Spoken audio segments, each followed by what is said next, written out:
how this is how we jive for mass communication. Here I'm again with another video.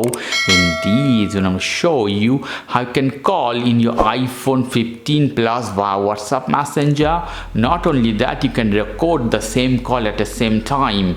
So let's see. Let's open WhatsApp Messenger. So go to the people you want to call and record at the same time. Here you see the camera option.